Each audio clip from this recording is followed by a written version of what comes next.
கல்லாப்பெட்டி கூட்டணி. என்ன கல்லாப்பெட்டி கூட்டணி? உங்களுக்கு கல்லாப்பெட்டியே இல்லையா? சினிமாவில் இப்படி வரதெல்லாம் கேஷ் அப்படியே டைரெக்டாக அக்கௌண்ட்டில் போடுறீங்களா? கல்லாப்பெட்டியே வச்சுக்கலையா? நீங்கள் இவ்வளோ மாநாடு நடத்துறீங்க, இந்த மீட்டிங்க்கு செலவு யார் பண்ணுறாங்க? அது எந்த கல்லாப்பெட்டியிலேருந்து வருது? அப்படியே வானத்துலேருந்து குதிக்கிறா? வேறு யாராவது கொண்டு கொடுக்குறாங்களா? இல்லை அந்த ரசிகர்களே அவங்களே சொந்தமாக கால்வா தோன்ற மாதிரி அவங்களே எல்லாம் பந்தல்லாம் போட்டு அவங்களே சேரை கொண்டு பண்ணுறாங்களா? என்னங்க நீங்கள் ஒரு ஒரு ஒரு 5000 பேர் 4500 பேர் 3500 பேருக்கெல்லாம் மீட்டிங்கை போட்டுட்டு திமுகவோட சவால் விடுறீங்க. திமுகவுடைய இளைஞர் அணியோடைய கூட்டம் பார்த்தீங்கல்ல, 1.5 லட்சம் பேர். 1.5 லட்சம் பேர் நிர்வாகிகள், 1.5 லட்சம் பேர் இளைஞர் அணியை சேர்ந்தவர்கள். அடுத்த மாதம் வெயிட் பண்ணுங்க, 10 லட்சம் பேரை கொண்டு ஒரு மாநாடு நடத்த போகிறாங்க. இது என்ன பிஜேபி மாதிரி நினச்சி பேசுகிறீங்களா? முந்தானத்து கூட பிஜேபியில் போட்டாங்க, மேடையில் 100 பேர் கீழே 75 பேர் உட்காந்துருந்தாங்க, மாநாடுன்னாங்க. அது மாதிரி நீங்கள் நினச்சிட்டு அது உங்களுடைய அறியாமை. கொஞ்சம் கொஞ்சமாக கற்றுக்கங்க.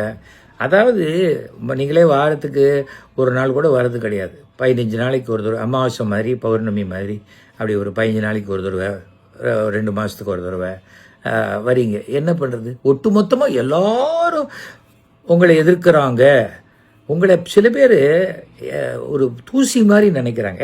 அந்த ஆள் ஒன்றுமே கிடையாது. திமுக கிட்ட எத்தனை பேர் சீட்டு கேட்டாங்க? ஆட்சியில் அதிகாரம் கேட்டாங்க. அதெல்லாம் ஒன்றும் கிடையாது. ஆட்சியில் பங்கெல்லாம் கிடையாது. கொடுக்குற சீட்டு தான் சொன்னால் ஏன் அவங்கெல்லாம் உங்ககிட்ட வரல? ஏன்னா சீட்டு கொஞ்சம் குறைச்சலாக இருந்தாலும் ஆட்சி அமைக்கக்கூடிய கட்சியில் இருந்தால் தான் நமக்கு 5 வருஷம் மரியாதைன்னு தெரிஞ்சவங்க அவங்க. புரியுதா?